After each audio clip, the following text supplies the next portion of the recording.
Welcome to the Live Exchange. I'm Dr. Pamela, and you are watching and listening to the Live Exchange, where we exchange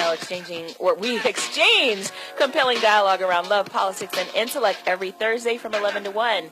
I hear it so often. If I had just this or that, if I had a spouse or a better job, a rich uncle, or a winning lottery ticket, my financial woes would be over. Well, all of that is well and good, but none of these come with the promise of making that money grow and last, and none of those translate to financial literacy. It has been said that financial challenges are the #1 cause of divorce in this country, but guess what? It's also an issue for singles. It's a leading cause for depression in non-married people. It's time, friends, for us to really take control of our finances. So today's guest is going to help us do just that. Wealth empowerment speaker, financial advisor, and author Terrell Dinkins is here to share some tidbits of that wisdom that she's compiled in her book, One Bucket at a Time, A Woman's Guide to Creating Wealth. Ladies, this book is for you, and fellas, if you're smart, you'll eavesdrop and take in some of this great information too. As always, we've got some trending topics to discuss, research to dish, and of course, my weekly balance challenge. So stay tuned, and we'll be right back on the Live Exchange. Now we come to the special feature of our program. Sensation Station Network. When I grow up, I want to be a new pair of blue jeans. When I grow up, I want to be a kid's first computer. I want to be a warm place on a I cold want to be day. a football I want to be stadium. a bike that races around the country. I want to be a bench on a forest trail. When I grow up, I don't want to be a piece of garbage. And if you recycle me, I won't be. Give your garbage another life. Recycle. Learn how at iwanttoberecycled.org. Brought to you by Keep America Beautiful and the Ad Council. Hi, this is Terry Crews, actor, former football player, and father of 5. I'm also an expert on drama. There's the good kind that comes with having a house full of kids, and there's silly drama like the drama around my percolating pectorals. And then there's the drama you can skip. Skip the drama that comes with not having your high school diploma or equivalency. Find free adult education classes near you and finish your diploma. Visit finishyourdiploma.org. That's finishyourdiploma.org. And leave the drama to actors like me. Brought to you by the Dollar General Literacy Foundation and the Ad Council. Great leaders aren't born. They're made. And not just anywhere. They're made in special places by special qualified trainers in places like the Academy of Creative Coaching. The Academy of Creative Coaching is an international certification program with courses in health and wellness coaching, spiritual coaching, relationship coaching, executive coaching, life coaching, and cultural competency coaching. Courses are online, hybrid, or face-to-face. The Academy of Creative Coaching is empowering coaches to empower the world. Make a positive change in yourself and the world. Go to academyofcreativecoaching.com. People are always looking to invest in a good opportunity. So what if you could invest in the future of kids, like a stock? Not the kind of stock that's about making money, but a stock for social change called Better Futures. With your investment, it helps students like me go to college. My name is Charles, and I'm your dividend. Invest in better futures with UNCF. Visit uncf.org/invest. A mind is a terrible thing to waste, but a wonderful thing to invest in. Brought to you by UNCF and the Ad Council.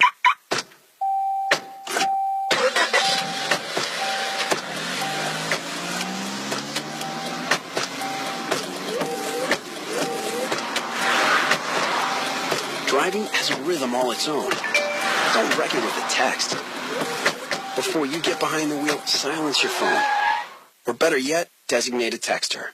For more text-free driving tips, visit stoptextstoprex.org. Brought to you by the Ad Council and the National Highway Traffic Safety Administration. Under a lot of pressure, and you put us there. Nothing's riding on this except the First Amendment of the Constitution, freedom of the press, and maybe the future of the country. Not that any of that matters. Exercise your right to vote. Exercise your right to vote. Exercise your right to vote. Hey, what's up? This is Dr. Pamela with the Live Exchange, and I just wanted to remind you to exercise your right to vote on November 8th. Go to sos.ga.gov to find out if you're registered and to find the nearest polling place. Get it done. Welcome back to the Live Exchange. I'm Dr. Pamela, and today's show, we are talking about a man, a woman, or a man, whoever it is that you into. They're not the plan. A woman or man is not the plan. Building your own financial stability and personal worth. And, we're really in an interesting day and age, a time where women are just really rising to the top like never before as professionals, entrepreneurs, and even, real estate moguls. Married, unmarried, children, no children, widowed, even fresh out of college, we're doing our own thing. So now more than ever, it's become so important for us to take charge of our own financial situations. Even in cases where we're in committed relationships or married, there are no guarantees. I can tell you firsthand. So this is why I'm over the moon thrilled to have this expert in the house today to help us wade through these choppy waters. They don't always have to be choppy. Better known as financial stability, and actually better than financial stability is wealth building. So I'm going to introduce my guest, wealth empowerment speaker, financial advisor, and author of One Bucket at a Time, Terrell Dinkins. Welcome. Hi, Pam. How are you? I'm good. How are you? Great. Thank you so much for having me on your show. Oh, no problem. I'm hoping that you can solve all of our problems today. I don't know about that. But it's definitely a great discussion. Yes, absolutely. Well, would you mind just telling us a little bit about who you are and what you do? You said I'm a wealth empowerment speaker. I truly believe in educating the public about building wealth, because that will make or break us. Money will make or break us. I'm a mom, a wife of 20 years, so I know a little bit about balancing in the household with a husband, a wife, and even with the kids with money too. And I'm an author, and I'm author of One Bucket at a Time, A Woman's Guide to Creating Wealth. And the book was designed, not that I want to leave guys out or men out, but the book was written for women because that's who I see in my practice most of the time. Women. Yeah, and it's such a need. I mean, it's absolutely a need. It's a huge need. Yes. and I actually had the privilege of reading this book, and I love, I mean, it's so well put together, and I'm a professor and a scholar, so when I read things a little differently than probably most people, but, she's got these amazing, citations and references, so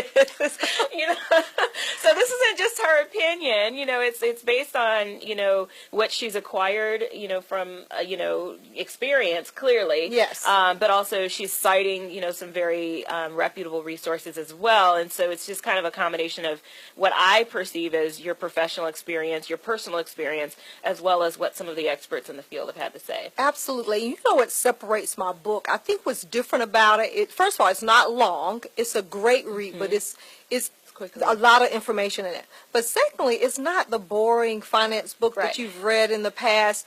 I tell my personal story. I give a lot of personal testimonials in the book, as well as stories that I've encountered with clients. Now, I haven't given away any names or anything, but just stories. Names have been changed to protect the innocent, but stories that I've encountered in my practice working with women.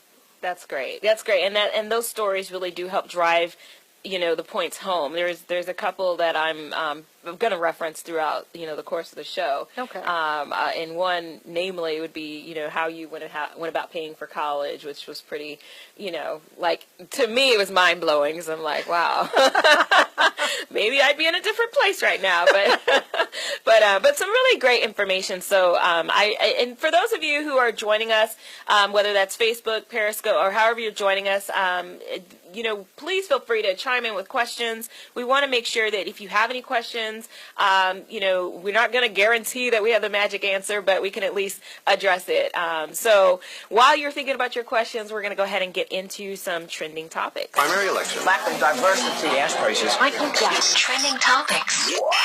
All right, so trending right now, I think, obviously the big news, and maybe it's not obvious because, we've got people all over the world watching here, is right now Hurricane Matthew is making its way up. Well, it's getting close to the East Coast. Florida, North Carolina, even parts of Southeast Georgia are in evacuation mode right now. So for those of you who are in those areas, please take heed, listen, leave, do what you have to do to protect yourself, your family, your home. As it's been often said, we can replace things, but we can't replace people. So, make sure that you are taking care of yourself.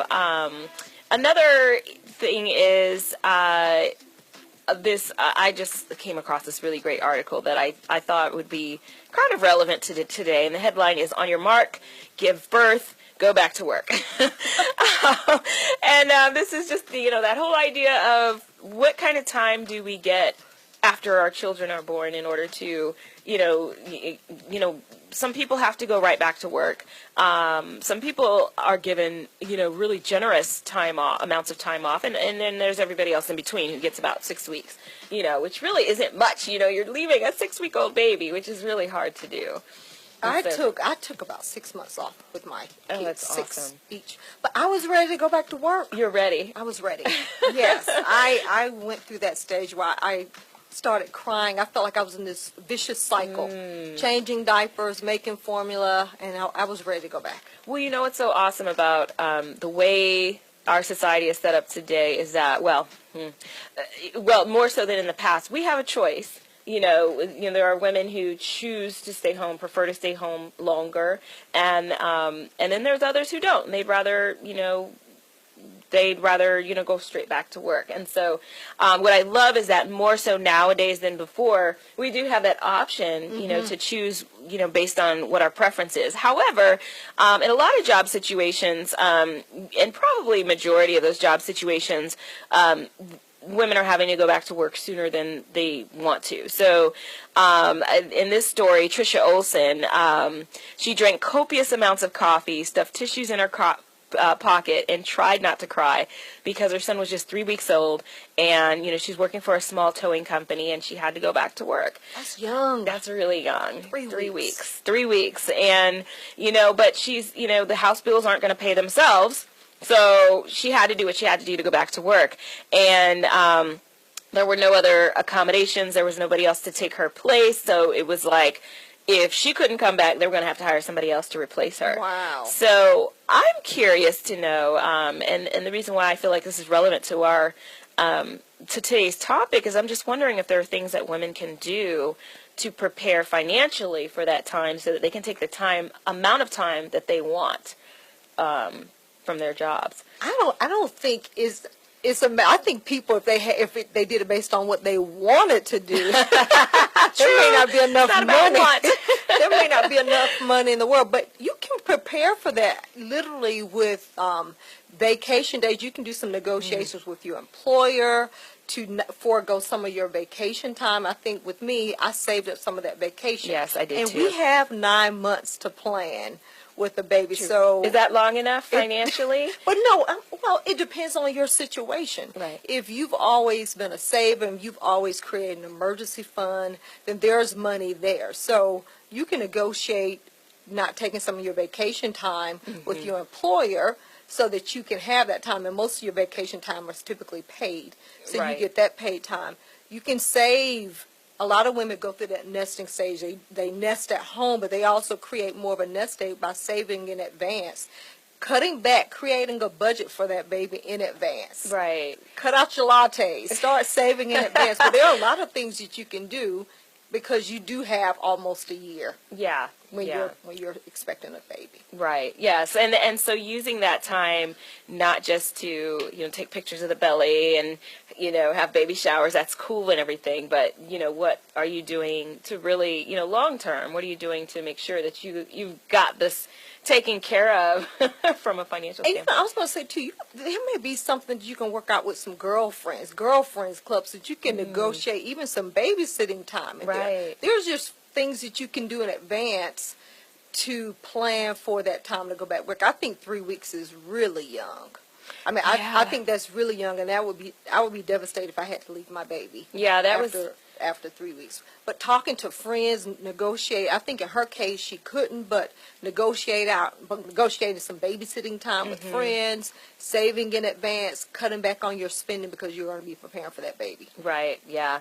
And we all have different work situations, and so what I'm hearing is it's really important to be creative and figure out what situation works for you, and to try to kind of make that work.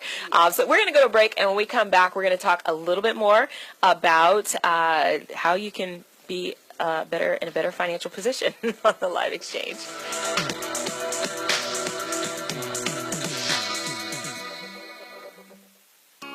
Coming to Tampa Bay, I said we want to win a Super Bowl, and I believe we will. From IamSecond.com. We came close, but never really did win that championship. Former NFL head coach Tony Dungy. At the end of my 6th year, I was fired, and it was one of the biggest disappointments of my life.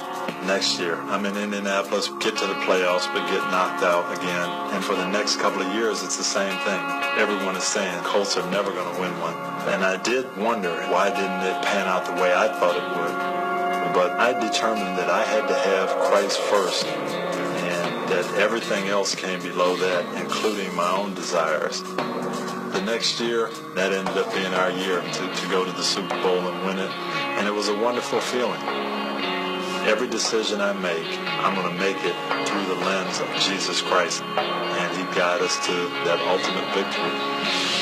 I'm Tony Dungy, and I am second. So, I'm a dog, and I just got adopted by this new human guy, and I'm starting to wonder how he got along without me. I mean, okay, something as simple as walking around the block. He's got this leash thing, and he puts me on one end and him on the other, and I'm just taking him around. I think he's afraid of getting lost. Without that leash and me guiding him along, I don't think he'd find his way back home. But it's kind of cute. A person is the best thing to happen to a shelter pet.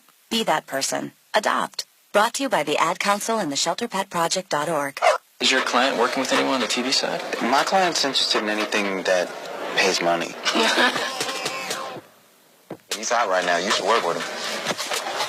I'm speaking as your manager, you know? Just because you dress like a 6th grader don't make you my manager, man. Atlanta. All new Tuesday at 10 on FX and FX Now. Great leaders aren't born, they're made. And not just anywhere. They're made in special places by special qualified trainers in places like the Academy of Creative Coaching. The Academy of Creative Coaching is an international certification program with courses in health and wellness coaching, spiritual coaching, relationship coaching, executive coaching, life coaching, and cultural competency coaching. Courses are online, hybrid, or face-to-face. The Academy of Creative Coaching is empowering coaches to empower the world. Make a positive change in yourself and the world. Go to academyofcreativecoaching.com. Well, you'll see what happens. Sensation Station Network. Good morning and welcome back to the Live Exchange. I'm Dr. Pamela, and today we are talking about financial stability and building wealth with Terrell Dinkins, author of One Bucket at a Time. And so I have to say, I've read, the book, and I feel like you really wrote this book to me. You know what? I was hoping that when people read the book, they could hear me speaking to them. Yes. It was really a voice in your ear. I was whispering in your ear, listen to me. Absolutely. Yeah, it was definitely, it resonated with me really well. There's a lot of things, like pretty much everything I need to implement. And so, this is great. I get a personal session online or on the air with Terrell Dinkins. But, your dedication says to women who have potential for financial greatness but fall victim to themselves and the unknowns for wealth building. Wow. Well, I wrote wow. I was going to say wow, but you said it for me. No, but seriously, because who fall victim to themselves. I mean, talk about that a little bit. We are our own worst enemy. I have a chapter in the book called Facing the Woman in the Mirror, and that's why we're victims to ourselves, because we don't look and dig deep and ask ourselves why. Why am I not where I want to be financially? Yes. So we are victim to ourselves. And if we start looking at what we're doing and analyze what we're doing, we would be in a far better place financially. Oh, yeah. And you know what? Some people, they avoid it. They don't want to. They go into the avoiding mode. Yeah. They shut down. They don't really want to look at it. I was talking to a young lady the other day who is she's about to graduate with her master's degree, and she was offered a job. And I said, well, now is the time. And I said, what is your student loan payment? She said, oh, I don't know. I don't know what the payment's going to be. I said, well, you're about to graduate.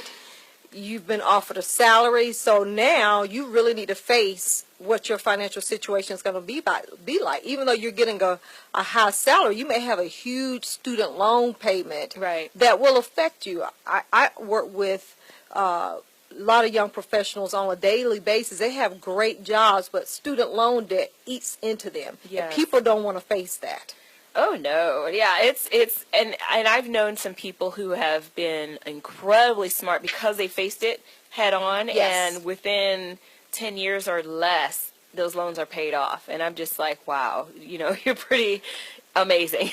I'm so proud. I have two clients that they could probably be my foster child. Both of them are female physicians, and they had huge medical school on Oh, this, so I'm you sure can those are imagine. huge, yeah. But they delayed gratification, and that's one of my steps on delaying gratification. But they waited before they went out and made these huge purchases. Well, one of them has already paid off her medical loan bills, and the Wow. other one we're about 3 years away. But we put them on. I put her on an aggressive plan, and they're debt free. Now they can start living this life that physicians live or can live with their salaries. Wow, that's pretty amazing. And I think one of the things that really is that that kind of undergirds all of this is your mentality in your mind and how you think. And so that takes us into a little bit of the research. Yes. In the interest of science. Science.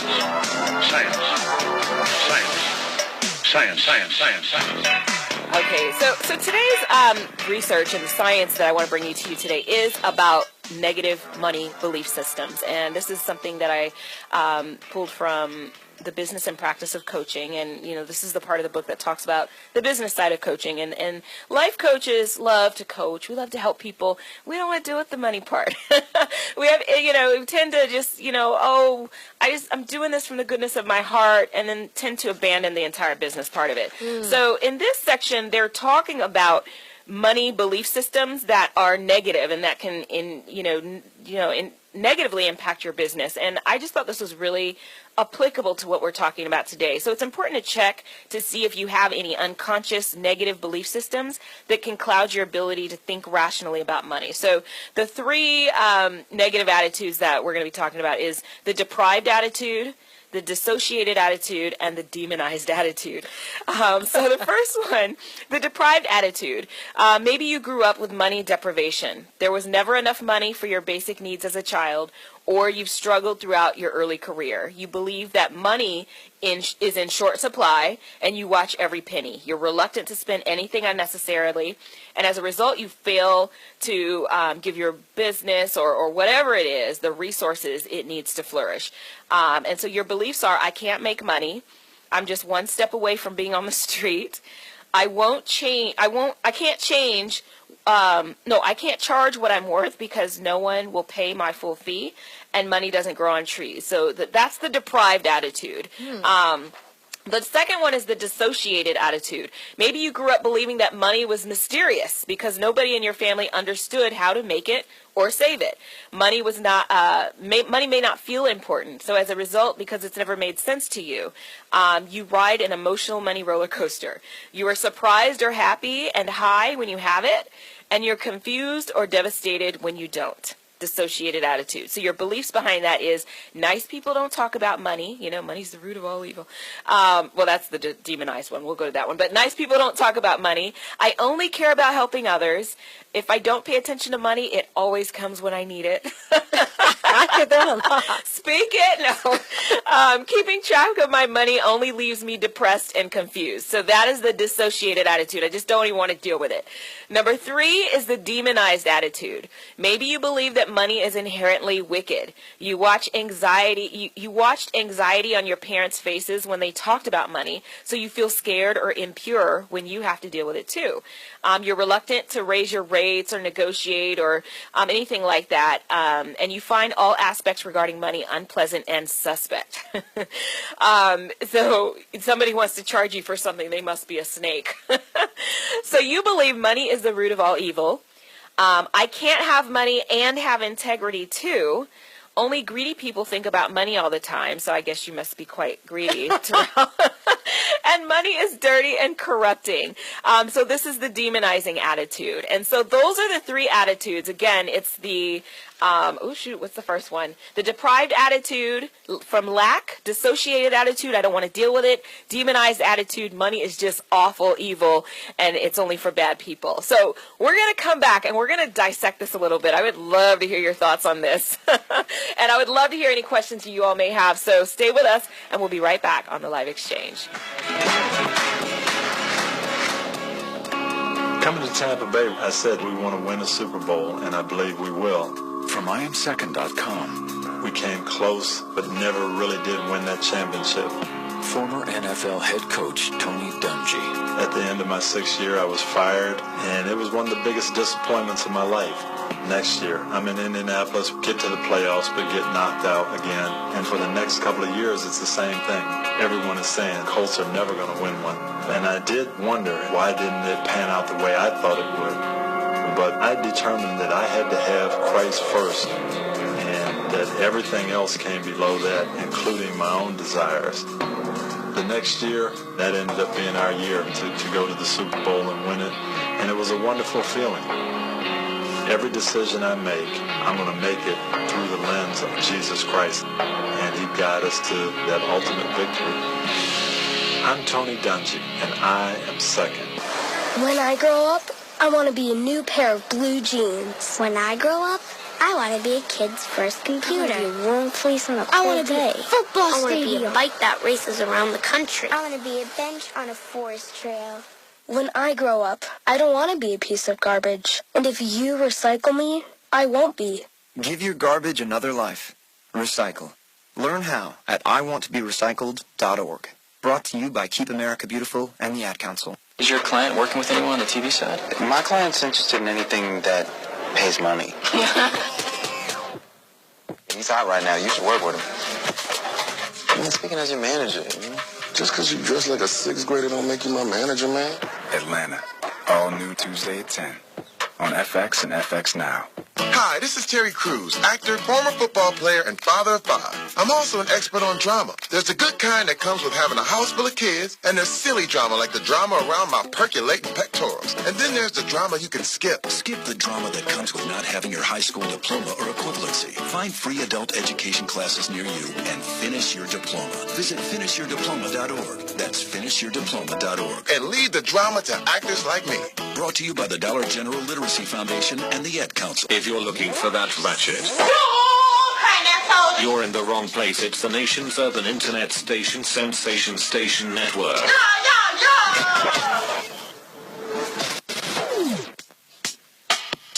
Welcome back to Live Exchange. I'm sorry. I'm enjoying the break. Well, we are talking money today, and I just gave you in the research, I gave you 3 negative money belief systems. The first one was the deprived attitude, meaning, you know, it's just operating out of a place of lack. The dissociated attitude, which is saying, you know, I just don't really want to deal with the money piece. And then the demonized attitude. Money is just bad, bad, bad, and only bad people have money. But I would love to hear what Terrell has to say about these attitudes. First, let's talk about the lack attitude. There are so many people who feel like faith is everything, and if it's meant to happen, it'll happen. If they feel like money's just going to fall in their hands, and I think we need to work towards it. There's a plan with building wealth. It's a strategy. It just doesn't fall, and I think that's what that lack attitude is. That if I don't have it, then I wasn't meant to. have it. I wasn't meant to have it, and it doesn't work that way. Building wealth, there's strategies behind building wealth. If you read stories or read articles about people who built wealth, they did something about it. You have to do something. They didn't just speak it into existence. They didn't speak it into existence. They just still following this stuff. Because I was going to do that. Like, it's here. And then most people fall probably in that middle attitude where they avoid the issue. What did you call it? The dissociated attitude. Yeah. Disassociate themselves with that. And likewise, I was talking earlier about the young woman who is about to graduate with a master's degree. She's been offered a job, and now she has to face how much that student loan payment is going to be. And that payment, even though she's going to make a huge salary, her income is going to triple. But that payment is going to factor into her lifestyle. Right. And that's why we have to face it. So many of us want to live a lifestyle, but we don't want to face the piper, and the piper's ourselves. We don't want to face the music, sing ourselves financially. And we're going to be talking about that too. So we avoid it. Yeah. Well, and the other thing is the family. You know, a lot of the things that I do, I've modeled after what my family has done. And, you know, and so we don't always get, that sitting down at dinner. And so here, daughter, son, here's how we handle money. And here's, how I acquired such and such and such. I mean, those conversations just never happen in our household. I didn't grow up rich. My mother was a widow at 34. My dad passed at 36. So there wasn't a lot of money there. My mother, she didn't go to college. But she knew how to save money, and she was always concerned, I guess as a woman, because she was a widow so early, about her girls. Yeah. So she always said, make sure you save money. And that's something that I now try to teach my kids. I don't know if it's working that well with them, because as soon as they get money, they're ready to spend it. But I really and truly try to get them to do the 10% rule. When they get money, even if it's $25, I'll ask my daughter, how much is that are you supposed to put aside? And she knows. So I'm teaching that 10% rule with her now. But, my mom, every month she'd get out her little legal pad and she'd write out her bills, and I watched her do that. I still do that today. But see, and that's exactly my point, is that we learn these habits, the mindsets, all of these things from our parents. And, even if our parents aren't rich, it doesn't even matter what their income is. They pass their money attitudes on to us, and unless we recognize it, so one of the things that we teach in the coaching academy, are these different money attitudes. And I've had a number of students, because all three of these attitudes are negative: dissociated, demonized, and then I always forget the first one, the lack, basically, the deprived attitude. And none of them are financially where they want to be. And so but they're very quick to say, oh, no, I don't claim any of that. I don't claim negative money attitudes. And it's like, okay, first of all, if you don't have any negative money attitudes, that's wonderful. That's great. But if you do and you're in denial, that's not going to help you get to not at all a better place. Not at all. So, we just need to be open-minded. And, we can teach ourselves so much if we're willing to. You can read. There's so much out there on savings techniques. People that write books like myself have books that can help people on savings techniques. And, again, start asking yourself, what do I want the end to look like? What do I want my future to look like? And then work your way backwards. All right. I love that. And it's not too late, like when you're like 40, 50. It's not, but you may have to work a little bit harder. Yeah. It's called that compounding interest, which is a true friend. A true friend, the earlier you start saving, the better off you are. Okay. You can I think I have a calculation in the book about someone saving at 25 versus 45. You just have to do a little bit more when you're 45, trying to start saving for retirement. And we're so far behind when it comes to that. Okay. Well, we're going to talk a little bit more about that when we get back. If you have any questions, go ahead and give us a call, 678-613-5857, or just add it to the Facebook Live, and we'll be right back. Leaders aren't born, they're made. And not just anywhere. They're made in special places by special qualified trainers in places like the Academy of Creative Coaching. The Academy of Creative Coaching is an international certification program with courses in health and wellness coaching, spiritual coaching, relationship coaching, executive coaching, life coaching, and cultural competency coaching. Courses are online, hybrid, or face-to-face. The Academy of Creative Coaching is empowering coaches to empower the world. Make a positive change in yourself and the world. Go to academyofcreativecoaching.com. Okay, so 5 tacos of cheese and a large soda, that's $10,012. Please drive around. 10,000 what? It's obvious you're buzzed and driving. I've only had a few. I'm fine. Yeah, the food's $12, but getting pulled over for buzz driving could cost you around $10,000 in fines, legal fees, and increased insurance rates. Please drive around. Actually, just park and come in. Nothing kills a buzz like getting pulled over for buzz driving, because buzz driving is drunk driving. Brought to you by the National Highway Traffic Safety Administration and the Ad Council. This is what legends are made of. This is what legends are made of. As long as I see that fire in your eyes, I know we still good. I do it off of that love. We built this family, and this family's strong. Empire on Fox. People are always looking to invest in a good opportunity. So what if you could invest in the future of kids, like a stock? Not the kind of stock that's about making money, but a stock for social change. called Better Futures. With your investment, it helps students like me go to college. My name is Charles, and I'm your dividend. Invest in better futures with UNCF. Visit uncf.org/invest. A mind is a terrible thing to waste, but a wonderful thing to invest in. Brought to you by UNCF and the Ad Council. And so a new American industry has been born. Sensation Station Network.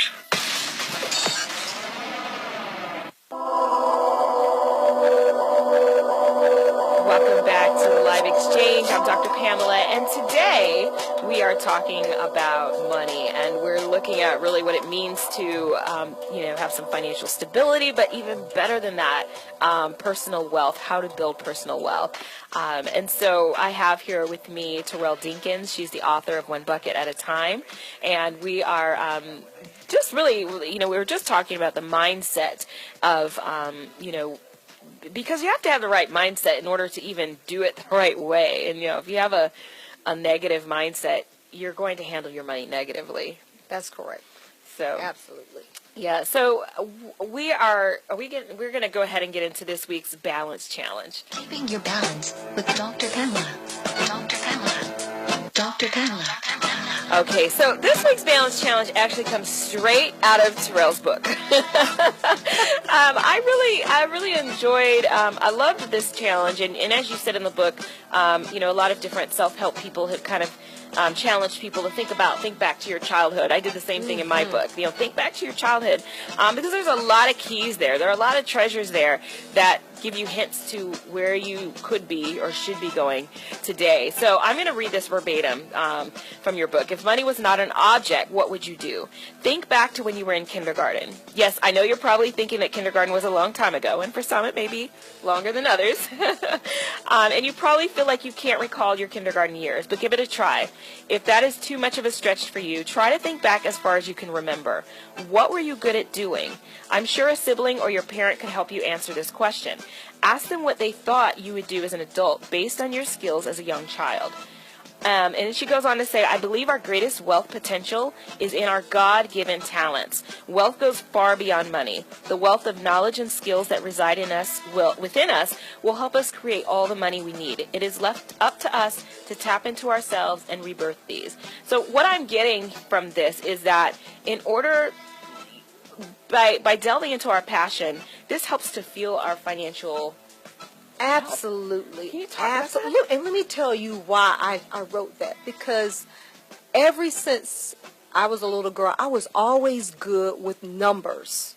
I was always good with money. I could count really young. I have to tell you a story. My sister will laugh, but this was just, I was really young, but my sister, she was younger than I was, and I would always say, I'll give you this dime if you give me, I'll give you this nickel if you give me the dime, because, when little kids, the nickel is bigger than the dime, right. And kids only thought about size, but that has nothing to do with my character now.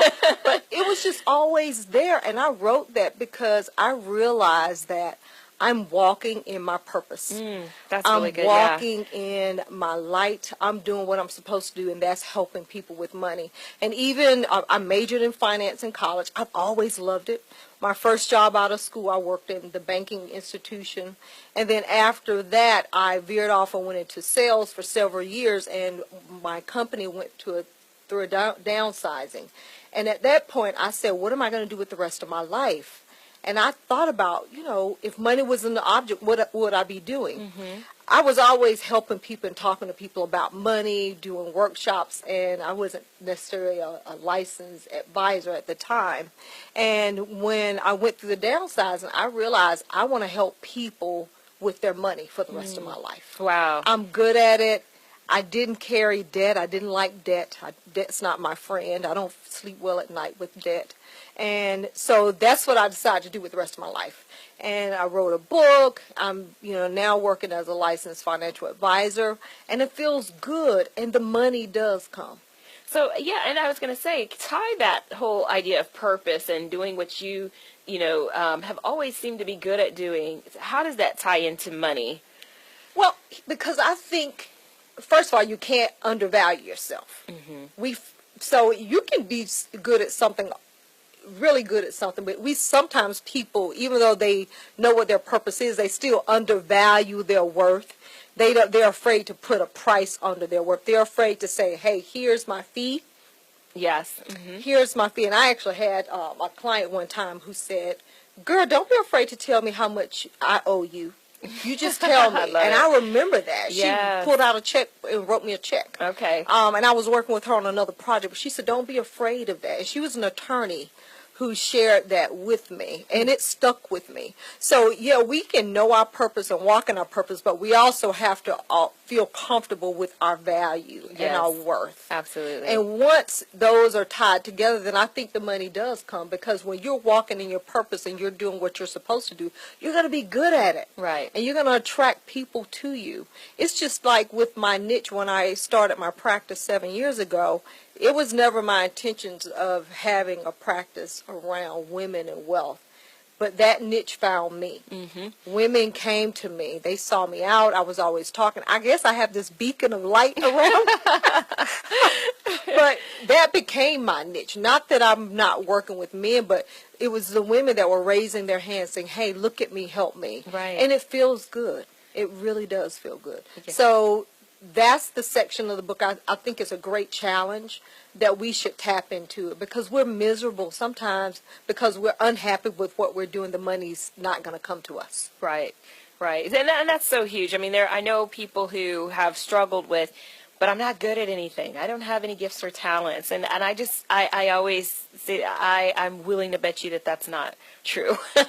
So that's the question is, so ask yourself that. If money wasn't an object, what would you be willing to do for free? And I did ask myself that question before I got into this industry. Wow. So if money was not an object, what is it that you would be willing to do for free? And also, what is it that you were really good at as a child that might help you figure that out? And so think about those things. That's your challenge for this week. And we will be right back on the Live Exchange.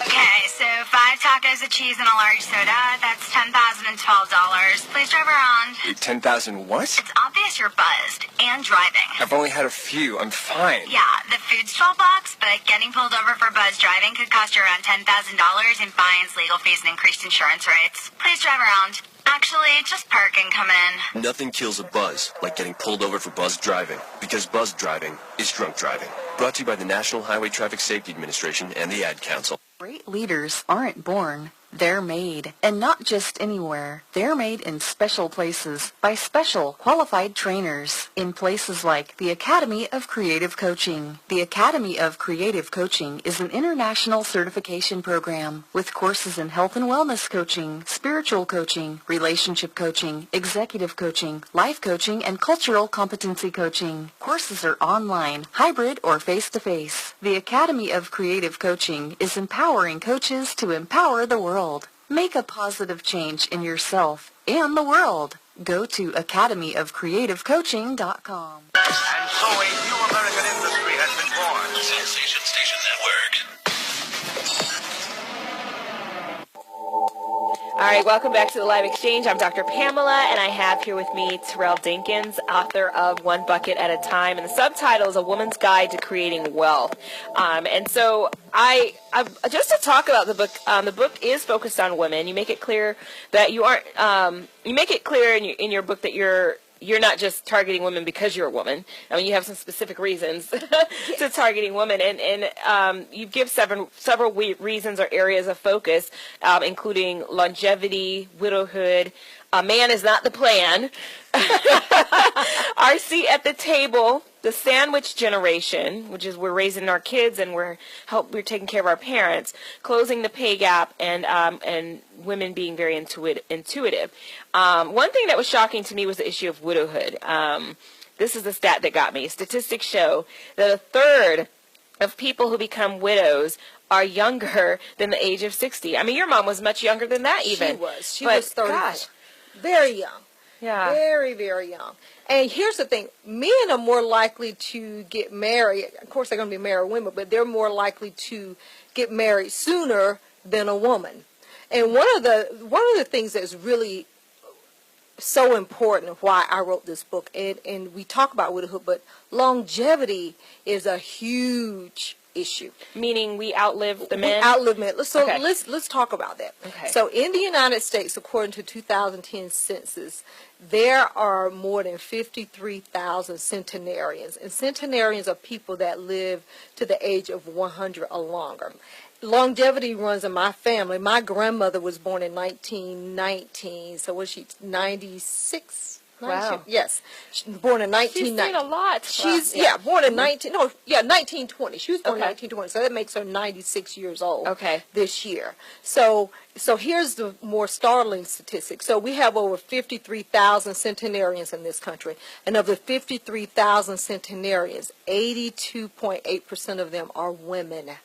Wow. 82.8% of them are women. Wow. So we're going to be walking on this earth a long time alone. So on Wow. top of that, let's look at the divorce rate.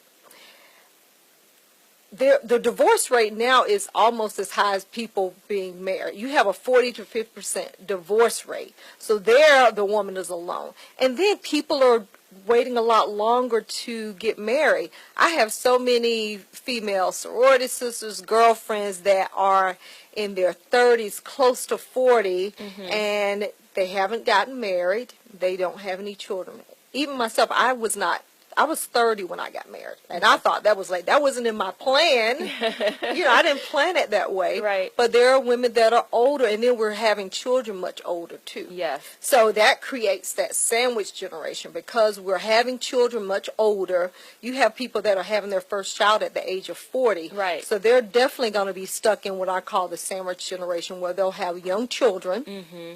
They're older, and then their parents have already aged, so they're now taking care of their parents. And that parent is likely their mother. Right. I was going to say that. Wow. That parent is Yeah. likely their mother, so they're stuck in the sandwich generation. And then there is that pay gap. So because we are taking care of our children, we're taking care of our parents, there may be situations or time where you have to leave your job to become a caregiver. Right. And the job doesn't always take into account the sandwich generation. So we get maternity leave, when we have a baby. But what happens when, we need to take time off to take care of a parent? Take care of our parents, Yeah, yes. yeah. And unfortunately, so we lose out. And when you leave your job, then you lose that ability to make contributions to your retirement account. Right. So there's that big, huge gap of men versus women and how much money we've saved for retirement because we've taken time off. When you're on maternity leave, you're not putting money into your 401k plan. When you take off time to take care of your mom or your dad, but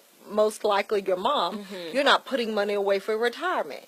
You're not doing any type of savings. So that creates a huge gap, not only in our pay, but also in our ability to build our nest egg when we get into retirement. Wow.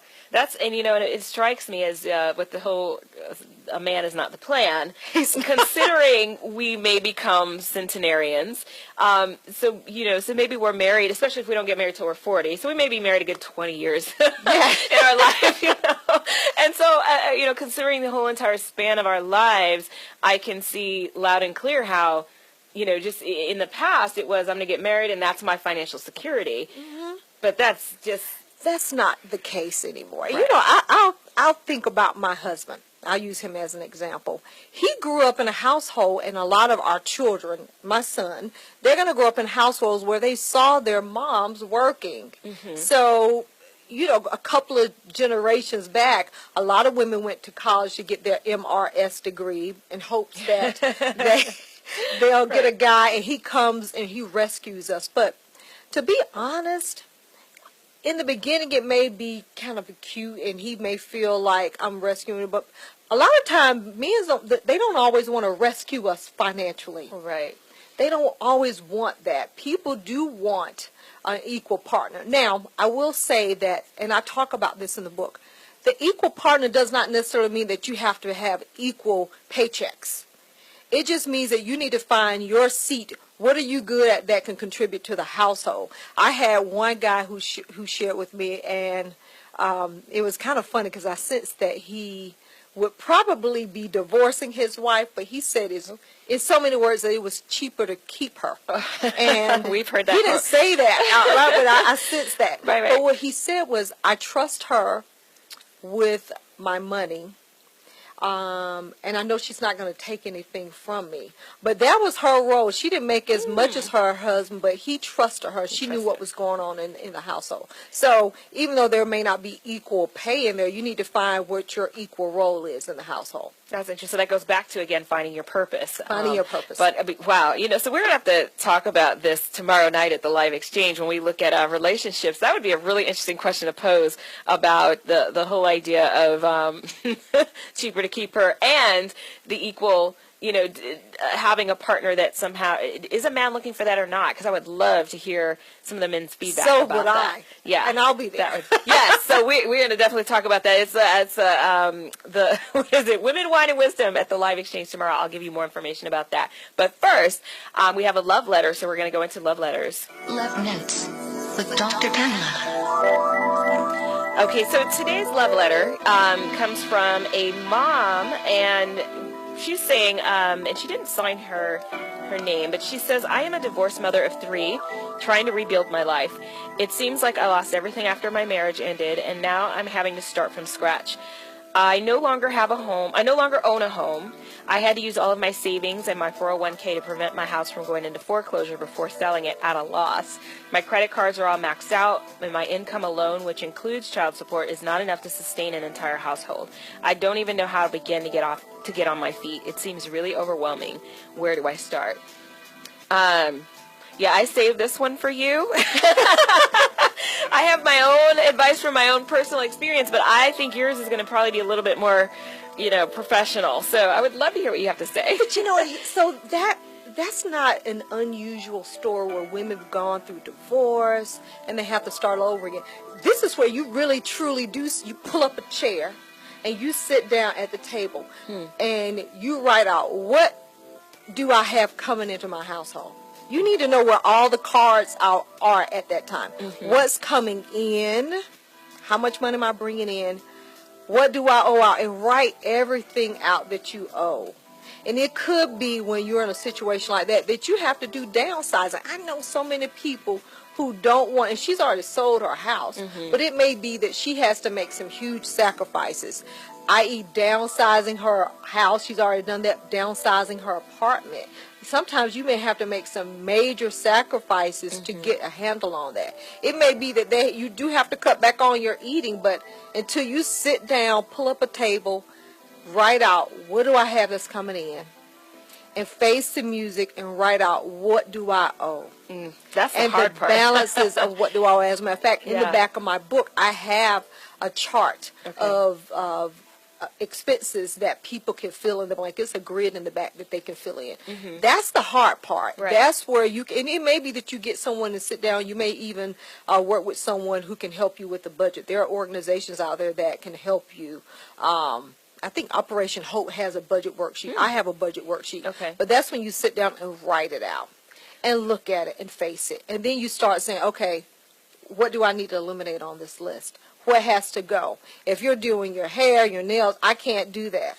So what if you're not doing your hair and nails and it all comes down to essentials, utilities and water and food, and that is what it comes down to? What would people need to And then you cut back on some of that. And then even if there are credit cards on there, then you may have to get on the phone and call and make some negotiations. You can negotiate with some credit card companies and say, hey, this is all that I have to get.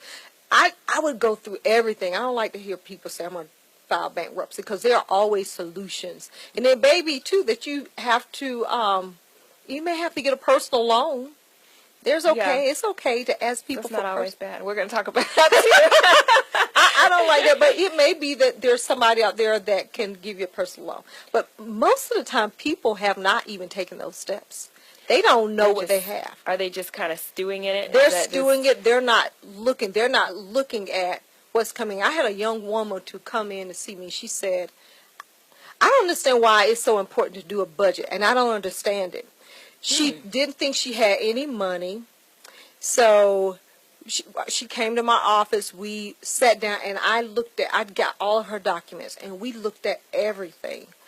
After we did that, this woman was able to save $300. There was enough money left over for her to save, to build, but she didn't know that because what was happening is she wasn't recording things down. We don't write things down. With all the technologies, with debit cards, we have swipe demons in us, and we don't write it down. We don't know. But if you wrote down what your needs were, all your bills, most of the time there's something left over. Yeah. Well, and you give some good advice in your book, and of course I'm not going to spill it all because you always need to buy the book. But one thing that you did mention was, getting a roommate. Getting a roommate. Have them pay half the rent or more than half the rent. Yes. Even, and I'll talk about the mansions in my book. People, when, we had this housing bubble where people buying a lot of houses, we have these big houses. You can rent out space. There are a lot of helpful hints. You can rent out space in your house, get a roommate, get a second job, a part-time job. Those are just, getting down and dirty. Getting a part-time job. When I was in my 20s, I don't know why I did it, but I always had a second job. I was always working. Yeah. So there's nothing wrong with that. And that goes along with the mentality, I mean, some people have to take a job that may not even be in their field or maybe what they believe is beneath their means, but you've got to do what you got to do. You got to do what you got to do. And if you don't have that kind of mentality, then, it's a matter of being resourceful to be able to take care of your business. Exactly. And so one of the things that I suggested is only because this, like I said, this was my experience, so maybe you could tell me whether or not this is a good method or not. But what I had suggested is, I was in a similar situation when I got divorced, and I had this mountain of debt that I was like, I don't know how I'm going to do this. And so what I needed to do was pay. First, I wanted to pay off all of these credit cards and pay off all of these minor loans that I had taken. I had my massive student loans, and I had a couple of smaller loans. So what I did is I focused on one or two, and I paid those off, and then I took that money and rolled it over to paying off the other ones. The snowball effect. Is that what it's called? Yeah, people call it the snowball effect. I know there's a name for it. Yes. Okay. So here's mathematically speaking, typically what you do is you pay the credit card with the highest interest rate. Okay. But that credit card may have it may be a $10,000 balance. So if you're paying that one, you feel like you're never getting anywhere. Versus if you line the credit cards up and look at the one that has the smallest balance. That's what I did. that's what we call the snowball effect. Okay. So you pay the one with the smallest balance off. You feel like you made progress. You can put a check mark. Right. And the amount that you're paying on that credit card, you move it to the next credit card. You don't start going shopping with that money. You don't start going shopping with that money. Yeah. Like I said, there are solutions. You don't start going shopping with that money. And before you know it, then you're hitting the one with that huge balance on that may have a huge interest rate on it. Right. So you're moving the money from one credit card to the next after you're paying them off. So one credit card may be $50 a month. When you've paid that off, you take that $50, apply it to this other credit card, and let's say that payment's $150 a month. So now you're up to $200. Now you've got $200 that you can roll over to the next, and it just exactly that helped me tremendously. It's a snowball. It's a snowball effect, and you're paying it down. Okay. And you feel better about it. Oh yeah, it worked. Every time I checked it off, it's like yes, it felt good, and it wasn't instant gratification, which we'll talk about when we come back. It wasn't instant, but when it did come, when that gratification did come, it was like definitely well worth it. Exactly. So, we'll be right back, and stay tuned.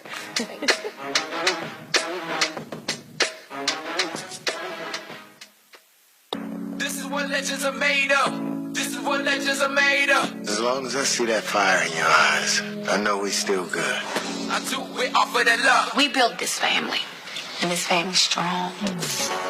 On Fox. Great leaders aren't born. They're made, and not just anywhere. They're made in special places by special qualified trainers in places like the Academy of Creative Coaching. The Academy of Creative Coaching is an international certification program with courses in health and wellness coaching, spiritual coaching, relationship coaching, executive coaching, life coaching, and cultural competency coaching. Courses are online, hybrid, or face-to-face. The Academy of Creative Coaching is empowering coaches to empower the world.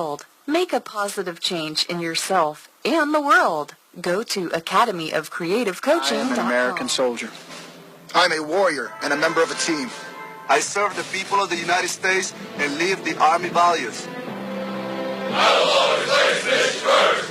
I will never accept defeat. I will never quit. I will never leave a fallen comrade. I am disciplined. I am disciplined. Physically and mentally tough. Trained and proficient in my warrior tasks and drills. I will maintain my arms, my equipment, and myself. I am an expert and I am a professional. I stand ready to deploy, engage, and destroy the Enemies of the United States of America in close combat. I am a guardian of freedom and the American way of life. I am an American soldier. I am an American soldier. I am an American soldier. There's strong, and there's Army strong. See what it takes at GoArmy.com. Well, you'll see what happens. Sensation Station Network. All right, welcome back to the Live Exchange. I'm Dr. Pamela, and today we are at the top of the second hour, and it's been said that financial challenges are the #1 causes of divorce in this country, but guess what? It's also an issue for seniors. Well, them too, but for singles. It's a leading cause for depression in non-married people. And it's time, friends, for us to really take control of our finances. So today's guest, wealth empowerment speaker, financial advisor, and author Terrell Dinkins is here to share some tidbits of wisdom that she's compiled in her book, One Bucket at a Time, A Woman's Guide to Creating Wealth. Ladies, this book is for you. And fellas, if you're smart, you'll eavesdrop and you'll take in some of this great information too. So, and we just had a comment from Jay Marie who's saying that, the love note that we just shared about the mother who's just trying to get back on her feet after divorce, it hits home. She's going through something similar, and she's gonna use the tips that are given today. Great. So, Great. yeah. So so Jay Marie, hopefully this stuff is helpful for you and for others who are listening and tuning in today. For those of you who haven't, let me just show you all, what the book looks like if you guys are on Facebook Live. This is the book One Bucket at a Time, and I will definitely be posting information about how to purchase the book. Yes. So so that you guys can get this great information. It is a really well written book, very well put together. So a man is not a plan. I got to talk about this because I have to be honest. Growing up, that was kind of what I saw. Not that my mom married my dad so she can have some security, because honestly, she was probably much more financially level-headed than he is. Love you, Daddy, but he. But she's definitely got her head on her shoulders really well when it comes to finances. However, in her generation, it was very common. You get married, you've got that financial security, from the man. And I had adopted the same idea. Heck, I'm going to college. I'm going to have my career, but I'm going to have a man. And he's going to help me. Yeah, and we're going to merge our careers, and we're going to be like, living up in Bel Air or Buckhead or somewhere. Together, and so the plans didn't necessarily go that way. I was married for a grand total of 5 years of my life. Wow. And so that obviously was not, the man was not the plan. That didn't, housing, right before the housing crisis happened. Mm-hmm. So I almost doubled what I bought the house for. Oh, that's good. But yeah, ask me where that money is. I had no clue how to handle money like that. So that money wasn't wisely spent. And God, if I had known the stuff that I know now, I was 25. If I'd known the stuff that I know now, what an advantage and a secure place I would be in right now. Oh, wow. Yeah. And so some people, I feel like if you can handle the little things that you have, then you're blessed with bigger things. Mm-hmm. But if we don't learn how to handle our little money, right, then we won't be able to handle the big money. That's why you have so many people who win lotteries. They just don't do well with their money. And in your situation, your profits on your house, you made huge profits on your house, and the money evaporated. Right. Because you didn't have any guidance there. And I think so many of us avoid finding advisors You need to find someone that you can work with. And that wasn't in the language. That wasn't in the vocabulary. We don't know, and that's why I said we got to spread the word. I started my company called One Bucket Nation, and that's how you can find the book. But One Bucket Nation, the premise behind One Bucket Nation is that we need to build a nation of savers and building the wealth one bucket at a time. That's awesome. So that's why it's called One Bucket a Nation. So let's talk about a man that's not a plan. And we kind of alluded to that a little bit earlier. They don't always want to take care of us. No. You know, you may meet a guy, he may throw a little bit of money in the beginning, but really and truly, we're living in a generation where people do want equal partners, and they don't necessarily want to be the guy riding in on a white horse rescuing us. So we need to get ourselves together.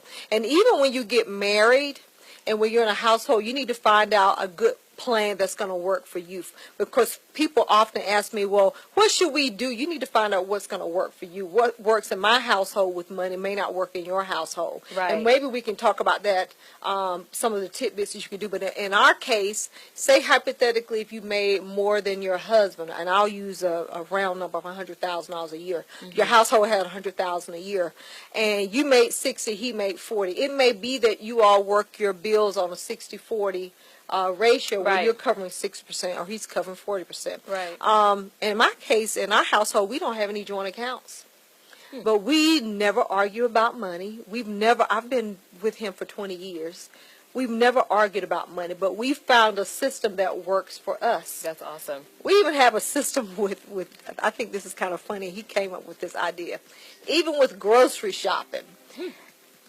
He buys the groceries the 1st to the 15th, and I cover the groceries and dinner the 15th or the 16th and the 30th of each month. He came up with that plan, and it works for us. Oh, that's amazing. I love it. Yeah. And then you get your flavor at the end of the month, his flavor at the beginning of the month. Yes. Typically, when it's his time, we're eating a lot of Chick-fil-A. Yeah. I love it. All right. Well, we've got so much more. Stay tuned, and we'll be right back on the Live Exchange.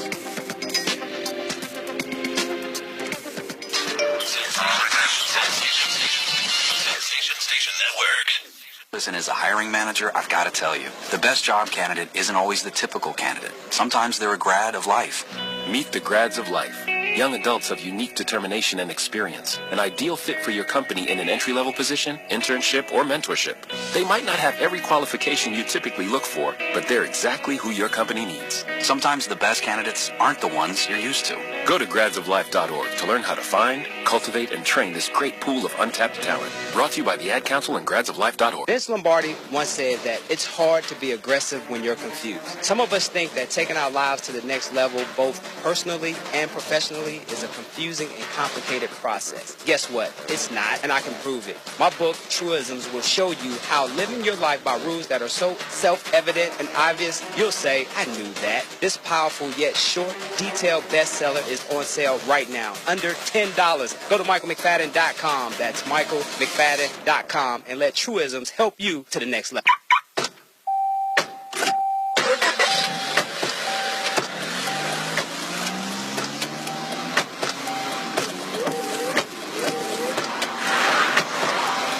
Driving has a rhythm all its own. Don't wreck it with a text. Before you get behind the wheel, silence your phone. Or better yet, designate a texter. For more text-free driving tips, visit stoptextstoprex.org. Brought to you by the Ad Council and the National Highway Traffic Safety Administration. Marie Callender's knows that you may not have time to roll out dough for a perfectly flaky crust that's made from scratch. Or enough time to mix vegetables with all white meat chicken and a homemade gravy. She knows you may not have a moment to crimp the edges of your favorite chicken pot pie. But Marie Callender's does. And when she's done, all you need to do is find time to grab someone special. Sit down and savor.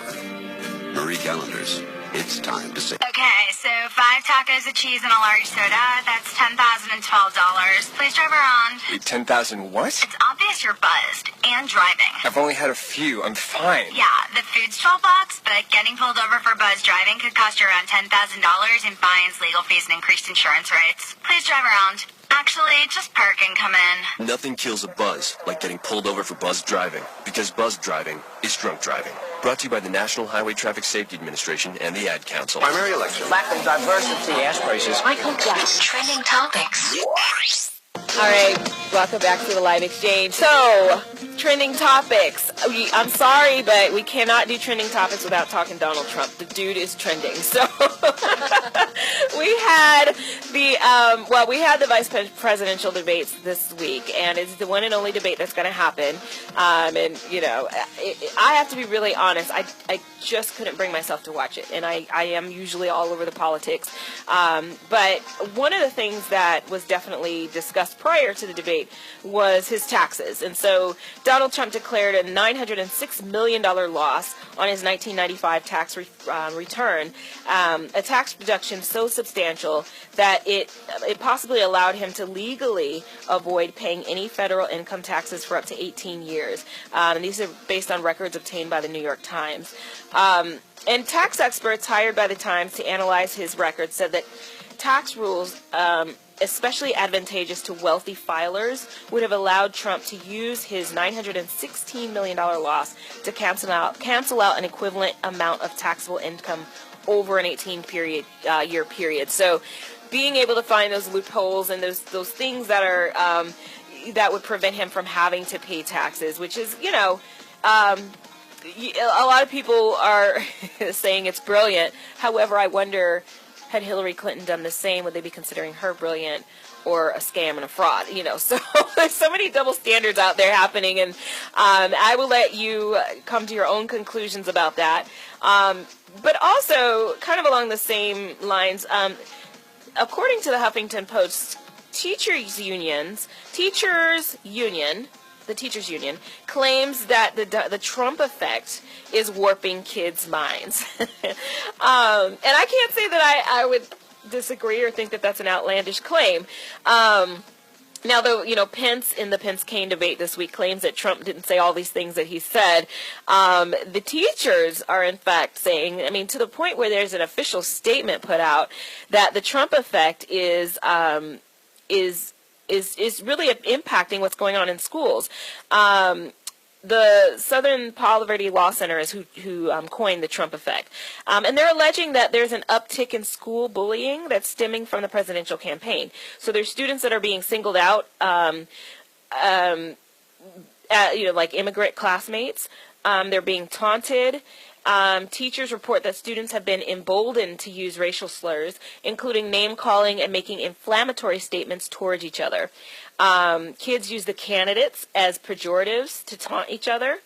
And according to Escalin Garcia, I'm not so sure I really want my kids to watch this debate. It's really kind of disturbing what they're hearing out there. And what's interesting is I have seen... there was a Facebook post where a mother said, there was an assignment for the son to watch the debate, and the mother actually declined and said, yes, actually my son will not be watching the debate because of, just kind of this is not an educational experience for them. And the teacher actually responded to say, you know what, you're right.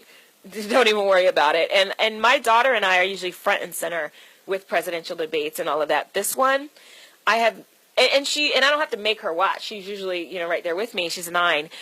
This time, we just really haven't. I just don't see the benefit of her watching this slurring or this slinging of insults going back and forth. My daughter that was one of her assignments. She had to watch the debate, so we did watch the first presidential debate. But what was so funny was the teacher had a grid, and she wanted to know who said what, and a lot of it was negative. Who said?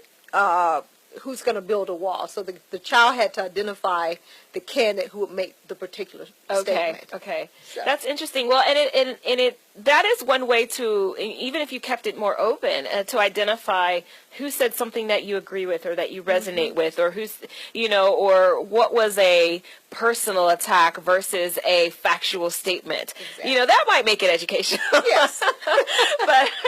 but it's just kind of sad that we've got to shield our kids from what these grown leaders are doing and saying. It's kind of disturbing. So another one said, my student told her class that her parents said it would not be safe to continue to live in the United States if Donald Trump becomes president. And the teacher who heard this said that just broke her heart. Wow. So it's interesting that the teachers have come forth to make this statement that this Trump effect is negatively impacting interactions with students at school. Those kinds of things don't necessarily go away. Those are ingrained lessons, unfortunately, that we have to work to undo. I know. I'm ready for this debate to be. Oh, I'm ready for the whole election to be over. Yes, November 8th or 7th. Is it? Yeah. The day after. Cannot come fast enough. I cannot wait for it to be over. And then on a last final note, World Teachers Day was yesterday. It's held annually in October on the 5th since 1994, and it commemorates teacher organizations worldwide.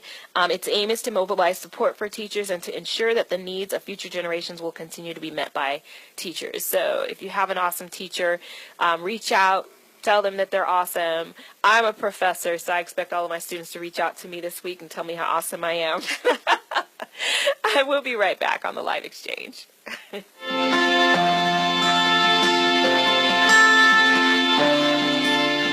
lot of pressure, and you put us there. Nothing's riding on this except the First Amendment of the Constitution, freedom of the press, and maybe the future of the country. Not that any of that matters. Exercise your right to vote. Exercise your right to vote. Exercise your right to vote. Hey, what's up? This is Dr. Pamela with the Live Exchange, and I just wanted to remind you to exercise your right to vote on November 8th. Go to sos.ga.gov to find out if you're registered and to find the nearest polling place. Get it done.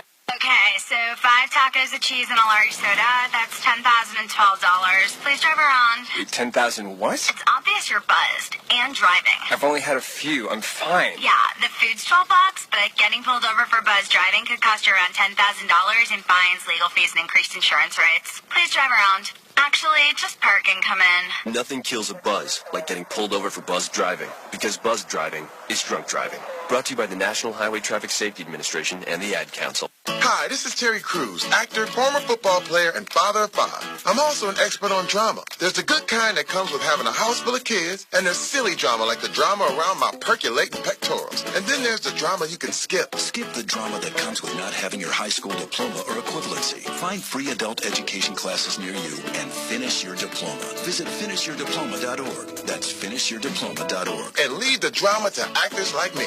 Brought to you by the Dollar General Literacy Foundation and the Ad Council. I am an American soldier. I'm a warrior and a member of a team. I serve the people of the United States and live the Army values. I will always place finish first. I will never accept defeat. I will never accept defeat. I will never quit. I will never leave a fallen comrade. I am disciplined. I am disciplined. Physically and mentally tough. Trained and proficient in my warrior tasks and drills. I always maintain my arms, my equipment, and myself. I am an expert and I am a professional. I stand ready to deploy, engage, and destroy the Enemies of the United States of America in close combat. I am a guardian of freedom and the American way of life. I am an American soldier. I am an American soldier. I am an American soldier. There's strong, and there's Army strong. See what it takes at GoArmy.com. Well, you'll see what happens. Sensation Station Network. All right, welcome back to the Live Exchange. I'm Dr. Pamela, and I have here with me Terrell Dinkins, and we are talking money. So one of the things that you talk about is borrowing and how borrowing is not the good thing to do. And maybe I might be wording it wrong, but I would love to hear your thoughts on borrowing. You know what? I tell people all the time, don't be an enabler and don't lend money to anyone that you can't afford to lose. So I personally believe in the whole saying, I don't borrow, I don't lend, that way we can stay friends. Right. Right. Because what happens is that it causes friction. I will give you the money before I lend it to you. Right. And I will give you what I can afford to give away. That way when I see you're not dodging me, you're not trying to avoid me. Right. And it just it just causes less friction. And I do believe in the whole thing is that when you borrow, when someone owes you money, you're enslaved to that money. I guess that's a strong word, but I really do believe that. Who are you enslaved to? MasterCard, Visa, American Express. And wow. The whole thing goes to the fact that we really want to try to live a debt-free life. Right. We want to try to live a debt-free life. We're not supposed to be, I don't think we were designed or we were supposed to be meant to be in debt. Yeah.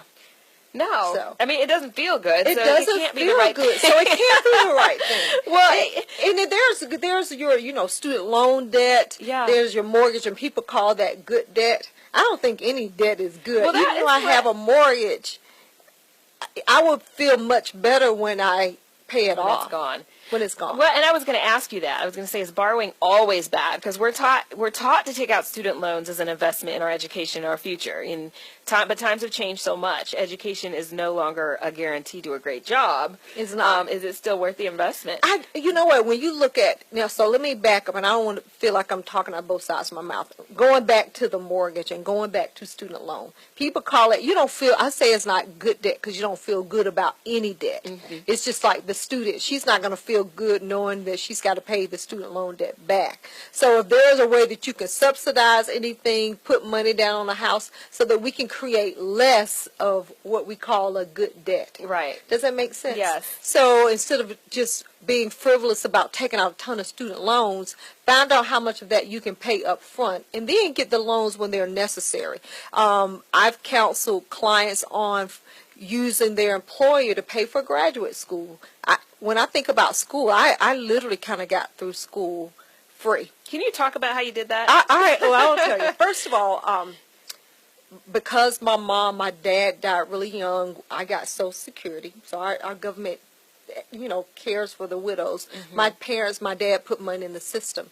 So I worked. I started working when I was 16, always worked. By the time I was 18 years old, I had saved up about $8,000 of my own money. And my mom did give me the checks, Social Security checks. And so when it got time for me to go to school, I wanted to go to Howard, but I really at that age thought about the fact that I didn't want to have a lot of student loan debt. So I looked at schools that had a good curriculum but didn't cost as much money because I knew I was going to have to flip the bill because I knew what my personal circumstances were. Right. My mom didn't have a lot of money. So I saved my money, I worked, and the first year, and I will say at the time, I'll be telling my age, but college wasn't quite as expensive. So yeah, it's very different. I managed to have enough money to cover the first year, and after that, I did get financial aid, and I worked throughout school. Okay. And but the financial aid was grants. Well, grants. Yeah, I'm sorry. There was financial aid great. and grant, and I worked on campus, so there was enough to cover that. So when I graduated, and this is where people scream, I only owed about $1,700 in student loan debt. I know. I saw that you said that's where people scream. And I said you would scream if you heard what my that's a real scream. And then with graduate school, and I tell people, take advantage. I know a lot of the companies are going away with that, but take advantage of some of the educational funding that your employer offers. So my employer covered my master's degree, so I used that funding for that. And then when my company downsized, there was subsidies or funding there for me to change my career. So I was able to use the money from my old employer to cover all of the licensing for me to do a whole completely different career change. Wow. I mean, that's absolutely amazing. And one thing that does get us, I can say from personal experience, is not even the initial balance of the student loans, but there's that dang interest that piles up, especially when you're deferring and you're going through forbearance, and that interest will make your balance double.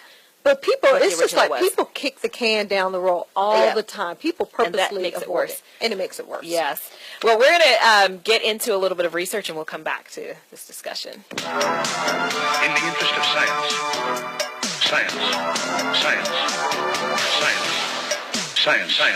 Okay, so this theory is a really interesting one, and I don't know how many of you have heard of this, but it's cultural capital theory. Familiar? Okay, so good. I like when people aren't familiar. There's social capital, there's economic capital. This one is cultural capital. And cultural capital refers to the non-financial social assets that promote social mobility beyond economic means. Examples can include education, intellect, style of speech, dress, or physical appearance. So those things that tend to put you in the company of those who are doing well, even economically, can be these little cultural cues. So, for example, I've rented out my house on Airbnb, which is basically a vacation home rental thing. And so when people come, the reviews that I've noticed they left, I didn't realize how unique this was until I would get these reviews that said, wow, she's got books all over her house. Her house is like a walking library. And I thought, that's normal, right? I mean, I grew up with a house full of books, but apparently it's not normal. It's not normal that people would have bookshelves and bookshelves of books all over their house. That's an example of cultural capital. And so these are the things that can kind of influence, so my children growing up in my house would be more likely to go to college or to read or to just simply because there's books there. Houses that, like the Cosby Show, art all over the house, iconic art, things that would make, people just sit back and think and reflect. That's another example of cultural capital. The founder of this theory, Pierre Bourdieu, he distinguishes that there's three types of capital. There's economic capital, which is command over economic resources.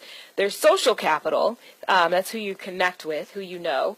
And then there's cultural capital, forms of knowledge, skills, and education, and advantages that a person have, which gives them a higher status in society. Parents provide their children with cultural capital by transmitting the attitudes and knowledge needed to succeed in the current education system. And then later he added symbolic capital, which is like honor, prestige, recognition. I think like Donald Trump's kids would probably have, well, they probably have all these capitals, but they probably have the symbolic capital as well. But the other thing is the capital requires or has two components to it, possession and activation. So you can possess the capital. I'll use my son as an example. In high school, he had the cultural capital. He's got a mom who's, doing a lot of things in the community, bring art all over the walls, books, associating with people, but he possessed it, but he didn't activate it. He activated it. Finally, there was a trigger. I don't know what it was, but I'm grateful. In college. So now he's activating it. In high school, it was just kind of like, I don't care. I don't want to do anything. But college, he's activating it. My daughter, who's 9, has begun to activate this thing since she was about 5. She has, if not younger, has always, she's possessed the cultural capital. She probably has no idea what it is, but it's just been a part of her life, and she totally activates it. So, so that's cultural capital theory. And when we come back, we'll talk a little bit about that. I would love to hear your thoughts on it. So stay with us. Let me know if you have any thoughts. We'll be right back on the Live Exchange. Great leaders aren't born. They're made, and not just anywhere. They're made in special places by special qualified trainers in places like the Academy of Creative Coaching. The Academy of Creative Coaching is an international certification program with courses in health and wellness coaching, spiritual coaching, relationship coaching, executive coaching, life coaching, and cultural competency coaching. Courses are online, hybrid, or face-to-face. The Academy of Creative Coaching is empowering coaches to empower the world. Make a positive change in yourself and the world. Go to academyofcreativecoaching.com.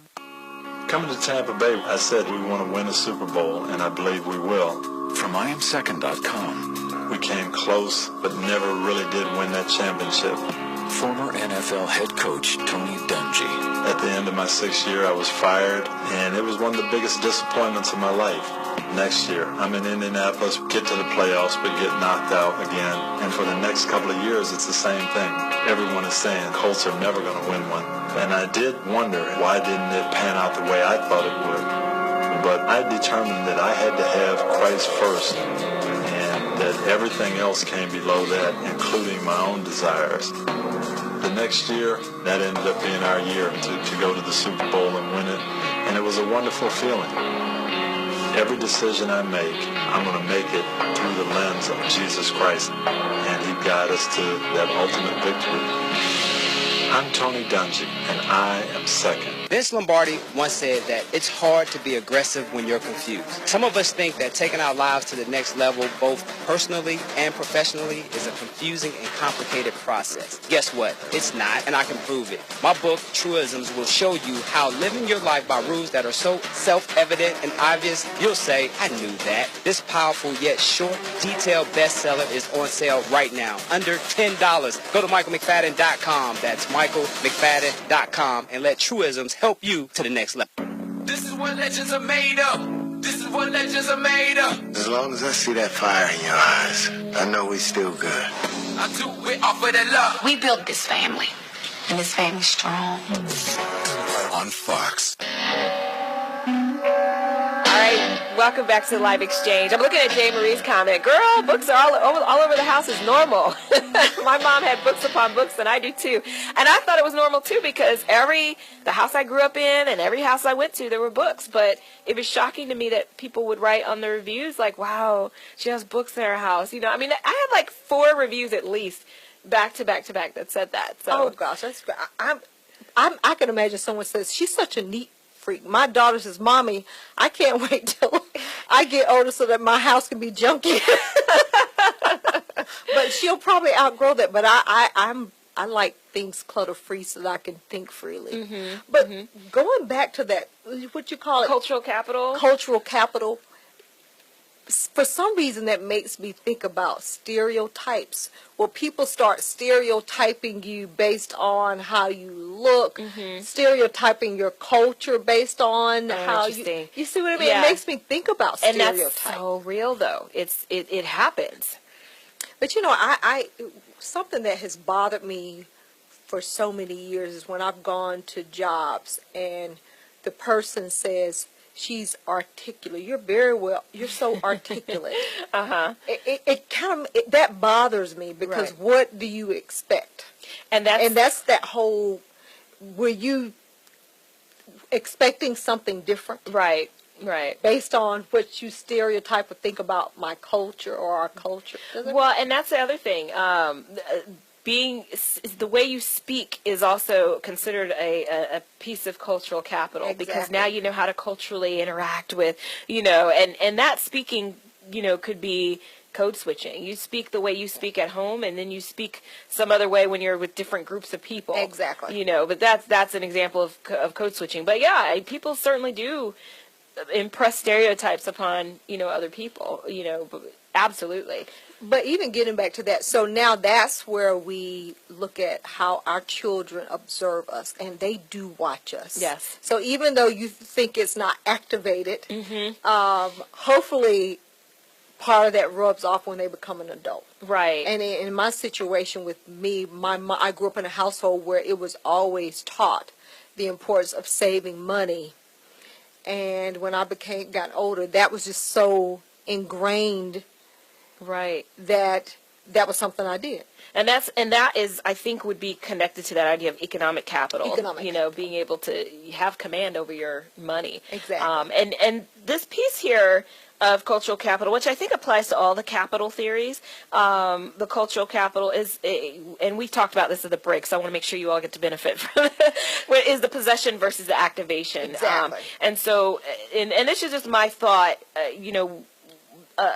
when people have these different elements of capital in their lives, maybe as children, the cultural capital, for example, knowing how to speak in different environments in different ways, knowing how to adapt, having access to knowledge, information, books, those things that tend to lead people to college, we can possess these elements of cultural capital. Like I talked about my son and my daughter, they both possess cultural capital just by the mere fact of living with me and in the house. But it doesn't mean that they've activated it. So there's that element of possession and activation. So my son took a little bit longer to activate the cultural capital. He's definitely doing it now. And my daughter just kind of jumped and ran with it, at a really early age, meaning that and by activating it means that she is taking full advantage. So at school, for example, she comes home, I want to join the art club. She comes home, I want to do this, I want to do that. She's getting involved. She's activating it.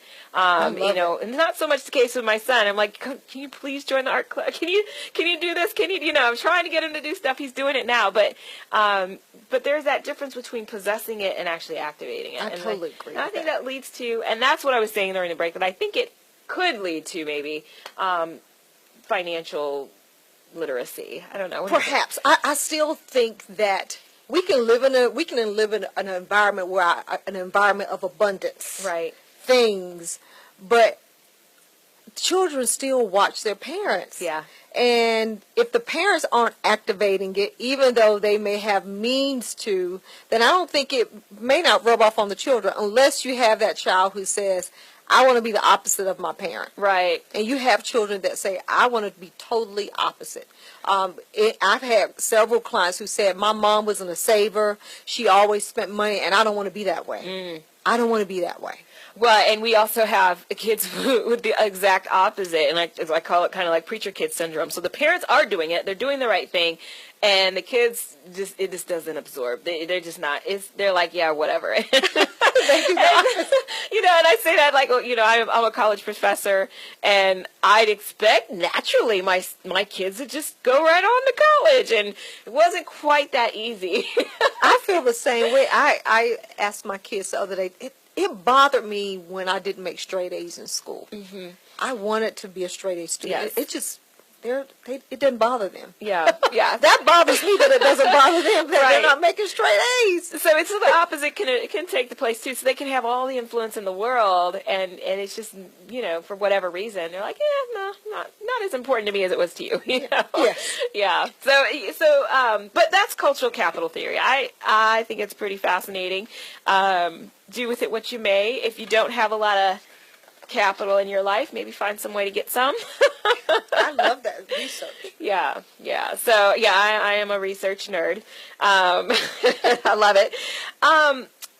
There is a study, Regions Bank, the company, did a women in wealth study. So a lot of these companies, do these studies and look at it, and obviously it's for the benefit of themselves because at the end of the day they said, so you want to get a Regions advisor. But oh God, I hope I didn't just plug them. I wasn't trying to plug. You guys got to pay me for that. But they did a study. It's a women in wealth study. And they partnered with Vanderbilt University to field an online survey of customers to ascertain specific perceptions from women on a variety of financially based questions. So what they found was that women, specifically those who are 50 and younger, are significantly less confident in handling their finances. I can see how that's true. Women are less likely to identify themselves as taking a lead role in the financial decision-making process than men. They've switched from women to females. So females under the age of 50 rated their confidence level significantly lower than other respondents in the areas of investing, saving for retirement, life insurance protection, budgeting, and managing debt. Females under the age of 50 were more likely that they have taken no actions in the past 12 months to improve their financial security. Over 1/4 of females under the age of 50 answered that they had not yet done anything to leave their financial legacy. Women answered that they were slightly less optimistic regarding their future financial well-being, with women under 50 as well as divorced women responding as even less optimistic. And then finally, all respondents of the survey clearly indicated that the financial advice that they would give themselves at 20 would be to start younger and save more. So you know what happens as a financial advisor? That information frustrates me. Because you're here. I'm here. But you know what happens? Even though their people answer the questions that way, women still aren't doing anything about it. Yeah. That's you're not doing it. You know that you should seek advice. You know you should have life insurance. You know you should have disability. You know you should be saving for retirement. Why are you telling everybody my business? You know you should create an emergency fund. Right. But we're still not doing it. Yeah. So we're still avoiding the issue, and that's the question. Why? Right. Why is it embarrassment? And it what could do you be think, that based on who you've talked to. Well, I think it is the Well, I think, first of all, we're out there more and more. You have shows like this that are addressing the issue. But I think it could be that so many of them are embarrassed that they waited so long to do it. Or they wait until there's a crisis. Then they want help. And really, I think you should seek help or seek guidance when you're on top or you're doing well so that you can maintain your wealth. Right. Versus waiting until there's a crisis. Be proactive, yeah. I think that's major, and there are more shows, and I'm going to talk about another study that actually looks at women from a whole different perspective. But yeah, to get on it while you're doing well. Most people don't think about that. It's the crisis that kind of No, because when they're doing well, they're having fun. Yeah. right. I had one person say, you know what, I'm a broke baller. They were... broke baller. And we're going to talk about that too. Image. Okay, well, we're going to come back. There's so much more to cover. So stay with us on the Live Exchange. On Tuesday, November 8th, this country will make one of the most important decisions in its history. You have a chance. You have an obligation to be a part of that decision. You might think it's not important. You might think you're not important, but that's not true. We can't say one vote doesn't matter. Your vote matters. Your vote matters. It affects everything. We're all in this together. That's why the most popular or memorable actor is the last one you see. Really? Yeah, really.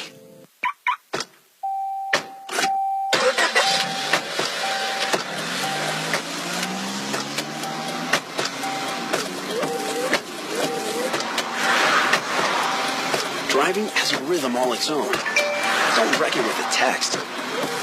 Before you get behind the wheel, silence your phone. Or better yet, designate a texter. For more text-free driving tips, visit stoptextstoprex.org. Brought to you by the Ad Council and the National Highway Traffic Safety Administration. Hi, this is Terry Crews, actor, former football player, and father of 5. I'm also an expert on drama. There's the good kind that comes with having a house full of kids, and there's silly drama like the drama around my percolating pectorals. And then there's the drama you can skip. Skip the drama that comes with not having your high school diploma or equivalency. Find free adult education classes near you and finish your diploma. Visit finishyourdiploma.org. That's finishyourdiploma.org. And leave the drama to actors like me. Brought to you by the Dollar General Literacy Foundation and the Ad Council. This is big business. This is the American way. Station Network. Keeping your balance with Dr. Pamela. Dr. Pamela. Dr. Pamela. All right, so this week's Balance Challenge, like I said before, I borrowed it from Terrell, straight out of her book. And the challenge is really to think about, if money was not an object, what would you do? What would you be doing with your life? And it helps to kind of reflect back to childhood and think about those things that you were really good at. And it matters because if you're doing the things that you're meant to do, first of all, you love it. And second, the money comes. When you're doing what you're meant to do and where your passion is and where your talents lie, the money comes. And that does help lead to a better financial mindset, situation. But I'm going to let Terrell better articulate that because this is her thing. So. Well, no, in that segment of the book, I talk about walking in your purpose. And I'll use as an example myself. When I grew up, and I shared this a little bit earlier, I was always really good with money. And I knew even from kindergarten that I would do something with money. I majored in finance in school, in college. I was always good with money. I knew how to count really early. Worked in the banking institution. Like I said, majored in finance. And when I took a veer off that path, because I followed money, I went into pharmaceutical sales for several years. When that went away, I said, what do I want to do with the rest of my life? And I knew that I wanted to help people with their money. I was always good with my money. I always help people with their money. As a matter of fact, with my mom, if it's a money question, she comes to me and she asks me. So I feel good about it. And my career has shown that. People followed me. Women have followed me. My niche has been created because, I don't know, it was just something I'm good at, and I love it. And I think we need to tap into what we're willing to do for free. As an example, I truly feel like a person who has always loved to bake. They become good at it, and they could sell their cakes. They may be an analyst somewhere, but in the back of their head, they probably are this baker yearning to get out. So we should tap into that. Right. And even if we tap into it and it becomes our side hustle until we can make it a full-time gig. Right. So we're not telling you quit the banking job Don't quit today your job. and then start baking cupcakes tomorrow. You know, build it. Build it Yeah. up. Yeah. This one guy described it as hustle while you work. And love now it. that's no longer taboo. People, it used to be a long time ago that if you had a side job, then you had to keep it hush-hush from your employer. But now people have multiple jobs. We're serial entrepreneurs. Yes. People have... You, Pam. Yep. I know a little something about that. Serial ways of creating multiple streams of income, and that's what we should be doing, creating multiple streams of income. Right. And one of those streams should be something that you're very passionate at, that could potentially become something that you're doing on a daily basis. Right. Well, and it's funny you say that when you were a kid, you always liked money and that kind of thing, and I was the opposite. But I always liked... writing, and I used to have my own little publishing company as a 7-year-old, and walking around the neighborhood and passing out these little newspapers that I designed and printed on my little typewriter. And in that sense, I was very different from any of the kids in the neighborhood, because none of them even had typewriters, let alone I was thrilled to get one for my birthday. And so it's very consistent with what I'm doing now, writing books and publishing. And we should, you know what, we should really watch our children and tap into it. My daughter loves filming. She loves making videos, and I'm watching that. She's tried a lot of different things, but this is something that she loves doing, and she hasn't changed her mind. See, you know how that's so key. many times we try different things and we jump out, but this is something that she loves. Likewise with my son. He's tried all the different sports, but he likes swimming. He realized that he's good at swimming. So we should watch our children and nurture those talents that they're displaying. We shouldn't ignore those. Right, because by the time I came out of my childhood, I had there was no shadow of a doubt what my gifts and talents were, because my parents nurtured theirs so much. They were just Pam's writing books and Pam's doing this and Pam's, they highlighted everything I did. So when I have friends who are in their 40s and they say things like, I just don't know what I'm good at or what my gifts and talents are, and they don't have childhood highlights to point back to because it wasn't accentuated. They have to dig a little bit more. Yeah. You have to ask yourself, what is it that I do on a daily basis that I'm not charging, because I don't even think about it. It just comes so natural even if for me. Planning. Some people think that it has to be something tangible, like I make cakes or I do financial planning. But if it's like, I am a good workflow person, I can see something and see how this all should flow. That's a talent that everybody doesn't have. Even what I do, I sell in intangible. I do things that it's not, you can't touch service. Right. You can't touch being good at this. So it's nothing that you can put your fingers on. Right. You can't touch it. Right. So it's an intangible. It's intangible, but it's like a talent that stands out for me. Like somebody who is really good with money and numbers and math and all of that is like, wow, that's huge to me, because it's like such a foreign language. And I don't know how it looks on your end, but on my end it's like, wow. But I've always, even in high, I've always excelled at math. I loved math, but if you put me in front of something pertaining to science, and I don't even think I was a writer. I'm a storyteller, but I never thought of myself as a writer until someone said, you have a story, and I talk about this at the very beginning of the book, you have a story, you have a gift, you need to share what you're doing with everyone else. Right, absolutely. So that's part of tapping into or finding your balance and finding your purpose. Right. And trying to figure out how to make a living at it. Yeah, and don't be afraid. It's a scary thing. I shouldn't say don't be afraid. Don't let the fear stop you from doing that, because, there's going to be a lot of talk. There's going to be a lot of people who have opinions. Well, why are you doing that? You've got a great job. And, and so My husband said that. When I worked in the pharmaceutical industry, and when we went through layoff, he said, "Are you sure you don't want to go back into that industry?" Because it was a layoff, but not a fire. So I had the opportunity to reapply. Okay. And he said, "You sure you want to do this?" And you reach a point in your life where you say, yes. Yes. I love it. I want to follow my passion. I want to do what makes me happy. Right. No regrets. No regrets. That's awesome. That's I can testify. Same here. One of the things that I wanted to, let me look at our time. Okay, so I wanted to also highlight was the Morgan Stanley study, the Power of Purse study. And this was in 2015. Women's influence over wealth in today's global society can no longer be overlooked. Women are the primary decision makers over the investable assets in 2/3 of households in some of the world's largest economies. So it's a little different from the Regions study. The Regions study looked more at more of the struggles that women have financially. This is looking at more of the strengths. Women control 27% of the world's total wealth, regardless of the source, whether they created themselves, whether they inherited it, or if they're managing wealth created by their spouse, they're still in control of 27% of the world's wealth. In the U.S. alone, women control $11.2 trillion, or 39% of the country's investable assets. And yet their assets in managing, their success in managing assets can be stunted by a lack of professional guidance. Yes.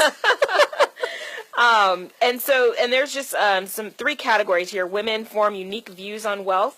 Women view wealth as having a broader purpose than simply providing financial security. They look at it as a way to make changes in the world and to live their greater purpose.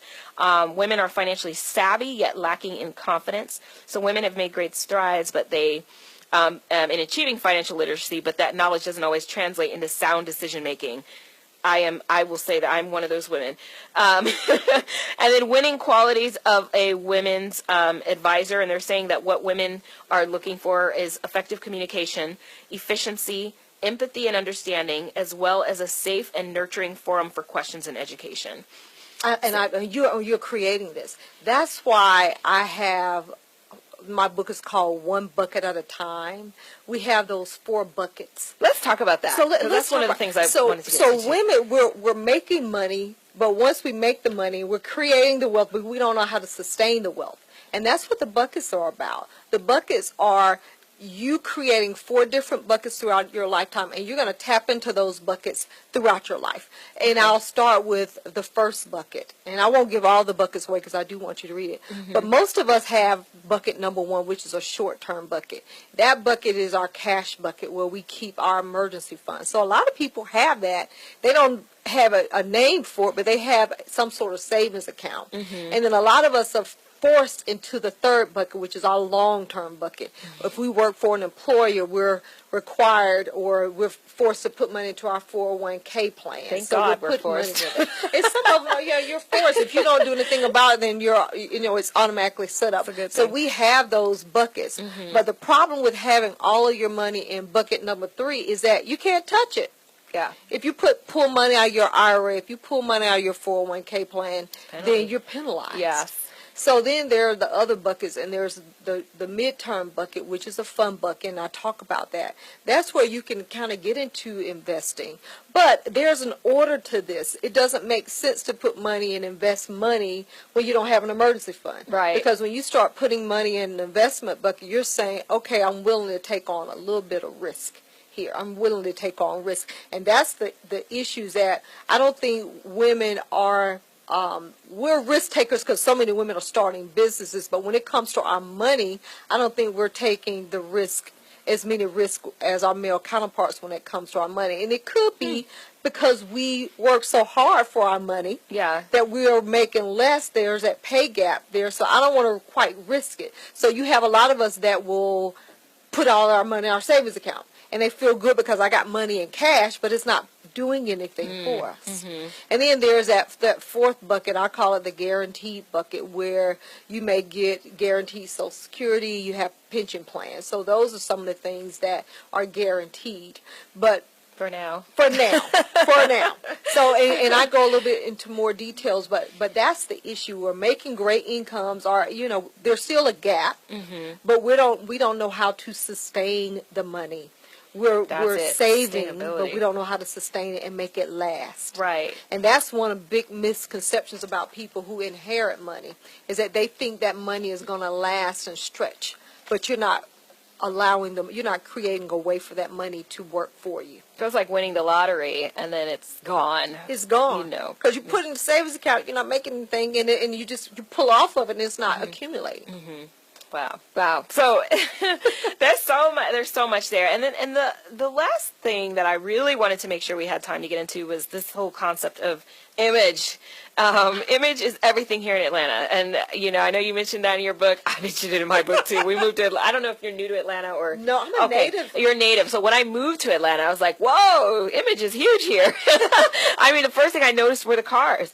And I grew up in California, but I guess Wisconsin, when I was about 25, moved there. So I guess that was the age where I started noticing cars. And Wisconsin didn't have Teslas and stuff going up and down the... But when I moved here, I was like, what is that? Oh my gosh, what is that? I mean, it was just different. So it wasn't the cars. It wasn't just the cars. It was the dress, the hair, the makeup, the people. And I'm like, whoa, like this is like a whole different world. And so my question is, how are people compromising wealth building by being so focused on image? And is both possible? It is. It is, but you know what? We really are. Atlanta's a big facade.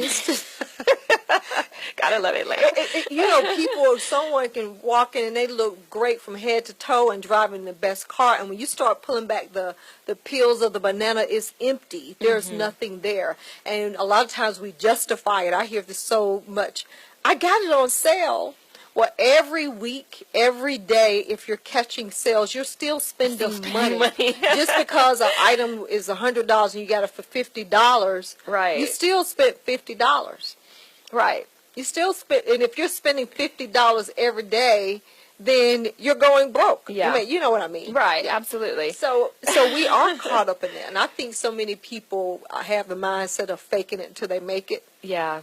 And that's not always good. No. Well, and that faking it in terms of I want to look like $1 million, and eventually the $1 million will get. But in the inside, you look a rotten mess. You're a rotten mess. Yeah. It's a rotten banana. And it comes out. It comes out, you guys. It comes back. It comes out in your mouth, in your attitude, in your body, in your health. It comes out. And you know what the thing is, that going back to mates, we want a healthy mate. We want to be with people healthy. And what I mean by health, I mean physical, FISCAL, physically healthy as well. That's and awesome. We feel good when we have good physical health with our finances. It makes you sleep better at night. Yeah. When you have bills coming out of the wazoo, you don't sleep well. No. And talking about money is such a taboo subject. People don't like to talk about it. So would you say our society is a dissociated society when it comes to money? I think so. I think people feel like I don't care. I want to look a certain way, but they're miserable on the inside. Yeah. Or it's like this. It's taboo. Yeah. They don't want to. Well, there's one other thing. Facing the woman in the mirror. And that's a tough one sometimes, because sometimes we're either oblivious to what we see or we just flat out lie about what we see. We see the woman in the mirror, but we just, whatever. So how do we take an honest look at ourselves? Going back to that letter, sitting down at the table, pulling it all out, creating a budget. Because in my book I talk about the 10 steps that I did. And the first thing is to get a spending plan. That's what I mean by facing the woman in the mirror, facing your reality, facing your financial reality. What do I look like? And being honest. Be honest. Do I owe so much out? So that's the part of facing facing yourself. And sitting down and just pulling it all out. Okay. And we're not doing it. We need to do it. Well, sometimes we may need an advisor to make us tell the truth, because we may tell ourselves one truth and the advisor like, no. And some people don't know. I had, this woman who made great money, and she didn't have any debt.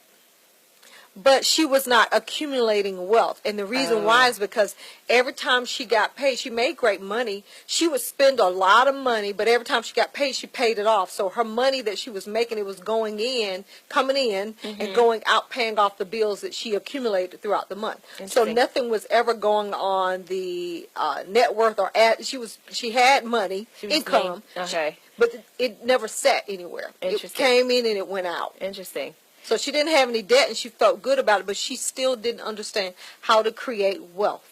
And you got to have more assets.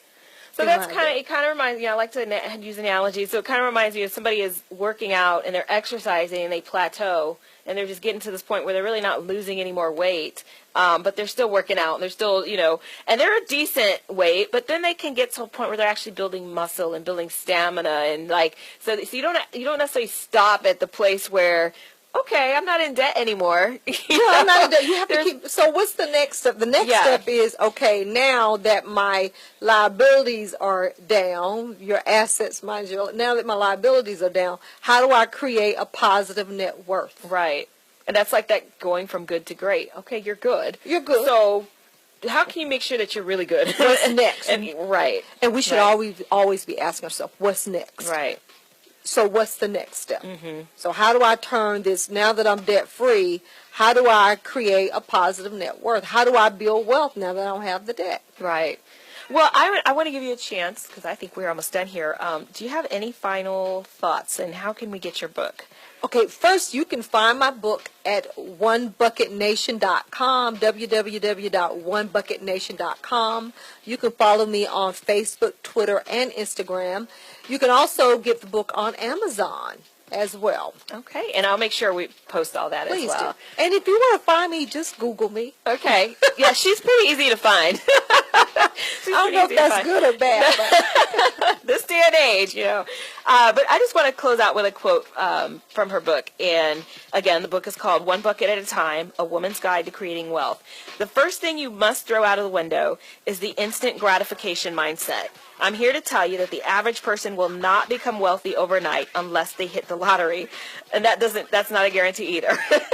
Wealth building for the average worker is a slow, steady, and methodical process. You must have a plan in place. Those who become wealthy all stick to their plan. They create healthy spending habits. Hashtag create healthy spending habits. So that's our show for today. Thank you so much. This has been great. Yes, thanks for coming. And I hope people go out and seek help. Find an advisor. Find someone that you know and that you trust. Yes. And we're definitely going to have you back so we can do part 2. There's so much to cover. So, but thank you for tuning into the live exchange where we exchange compelling dialogue around love, politics, and intellect. Join us next Thursday from 11 to 1 right here on the Sensation Station. We'll be talking about the strong black woman myth with psychologist Jillian Watley and life coach Dr. Charlene Green Fareed. I'm Dr. Pamela, and remember, it's your life. Love it.